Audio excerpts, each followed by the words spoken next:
Hello, welcome to Ideas Pod from First Post and the Observer Research Foundation. My name is Dhruva Jaishankar, Executive Director of ORF America.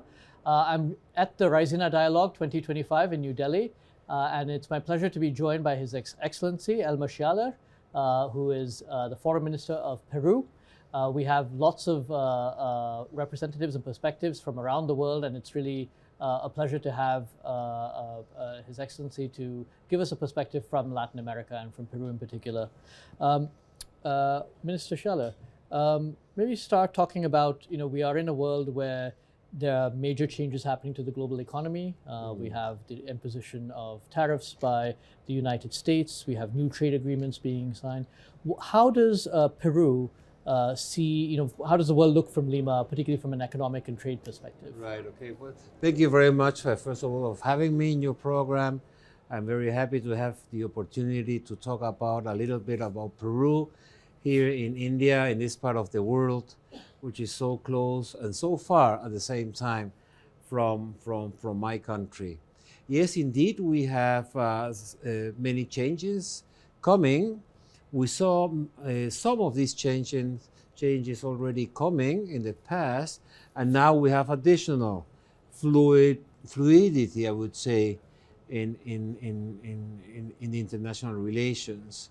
And concerning Peru, in the economic aspect, I have to say that after the pandemic, which was a down for every single country in the world, we have recovered quite well.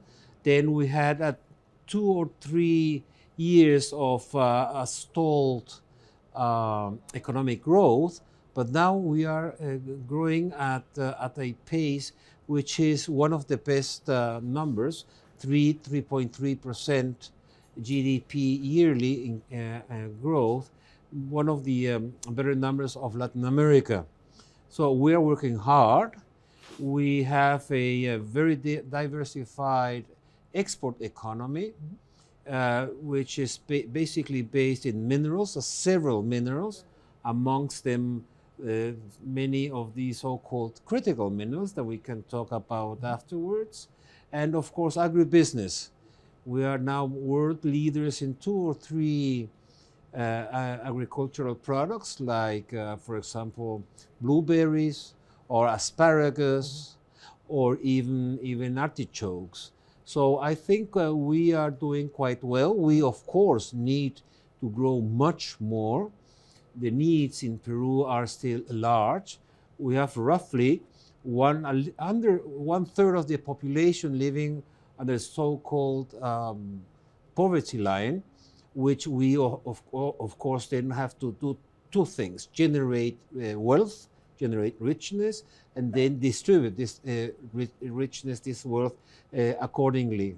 That is what we are now doing. No? So we have a number of new trade agreements or trade arrangements, economic arrangements that Peru is part of. Some of them you have APEC, CPTPP, also Mercosur, which recently had a trade agreement finally after many years with the European Union. How do you see the global trade order changing? Being part of some of these organizations and arrangements. Yes, one very important Indian economist, Mr. Bhagwati, Yes, spoke about the so-called noodle soup concerning trade agreements. No, well, Peru, unfortunately or fortunately, in this time that we are living, we are part of that particular noodle soup or spaghetti soup. No, spaghetti bowl. We have 23 agreements signed with many countries of all parts of the world that cover basically 94% of our trade. Mm-hmm. So in this sense, unless there's something very, very serious going on, we have a very stable scenario for our products. Mm-hmm. That doesn't mean that we are actively looking for alternatives, that in one case we have problems, or there would be problems in 1 or 2 areas. How can we reconduct those products luckily enough, Peru is basically a prime matter or commodity exporting country. We are striving to become also an exporting country of more specialized products. But right now, our products can be easily reconducted in one or the other areas should one of these third area have a problem. I want to shift a little bit to geopolitics. There was a lot of attention given to internationally to a visit by China's leader Xi Jinping to Peru, investments by China in ports in Peru, and part of the backdrop was the idea that there was greater geopolitical competition between the U.S. and China, particularly extending to the Western Hemisphere. How do you see these developments playing out? Are you concerned about greater competition between the U.S. and China?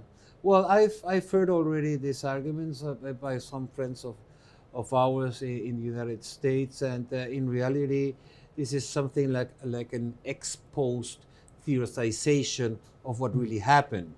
What happened in Peru and in Latin America is that it ceased to be a rather interesting economic area for the United States, and then you had other countries, not only but specifically China, who saw the opportunity to invest in Peru. No?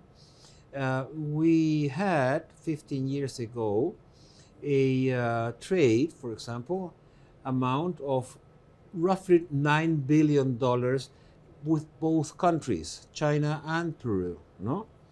15 years later, after signing on different dates, our bilateral FTAs with both countries, we have with the United States a trade amount, total trade amount of around $20 billion, compared to the $30 billion that we have with China.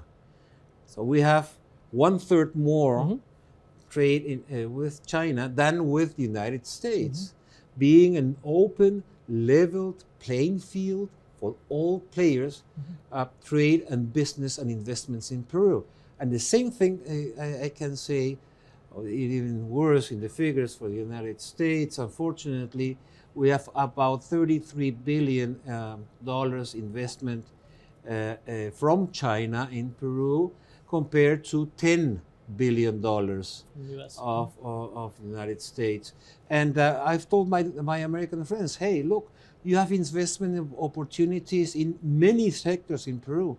We have what we call an infrastructure investment opportunities for over $140 billion. Anything you can, you think you can name it, you have it. Trains, electricity, telecommunication, bridges, roads, hospitals, school, everything. $140 billion investment opportunity, which is of course also absolutely open, and we were more than glad that Indian investors come to take advantage of that particular opportunity. But this is not all. We have also more than $63 billion of investment opportunities in mining projects, projects that are ready to be financed, but they are there because financing is still lacking. So, I mean, this is not, that's why I say this is an ex-post theory about that there is like a confrontation in Peru. Well, there's no confrontation in Peru between any countries, the United States or China. What we are trying to do, we Peruvians, we try to develop ourselves. That's what we call a active neutrality. So you mentioned mining. One area of considerable and growing interest around the world is minerals, particularly what are called critical minerals. What are some of the areas where Peru sees itself as a potential provider? It has large reserves of, and how concerned are you about bringing some of that processing and associated other technology, other parts of the value chain to Peru as well? Yes, well, I think the last part of your argument is very important for us. We want to keep on selling raw materials, of course, but it's also our aspiration to become part of the value chain by transforming to some extent, no, if not the whole percent of the transformation value chain of these minerals in Peru. We have from these so-called around 17 critical minerals, we have around 7 or 8. We have zinc, we have copper, of course, we have iron, we have bismuth, we have indium, we have graphite, and we have, of course, a lithium. So I think we are well kept in having those minerals be ready to be extracted and exploited, but of course we are also seeing that some of the transformation process takes place in Peru, so that this added value also stays for the benefit of our nationals. Final question, a very important one. You like pisco? A little bit. Of course I like pisco. There's no Peruvian advice, doesn't like pisco. And advice how best to drink it? Oh, cricket. This is a beautiful sport. I love it because it's so dynamic. But the rules, for me at least, are very complex still. So we'll do a swap on that at the end. Perfect. Okay. Thank you very much. Thank you for a conversation. I think it is a very exciting time, I think, for India's relations with Latin America generally, and with your country as well. And I think hopefully we'll see a lot more on trade, on security, on critical minerals in our We have, if you allow me, we have Peru and India have like a gravitational attraction to themselves.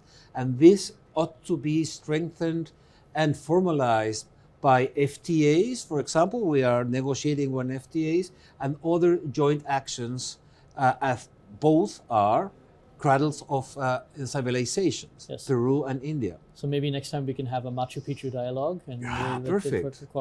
Thank you very much. Thank you very much.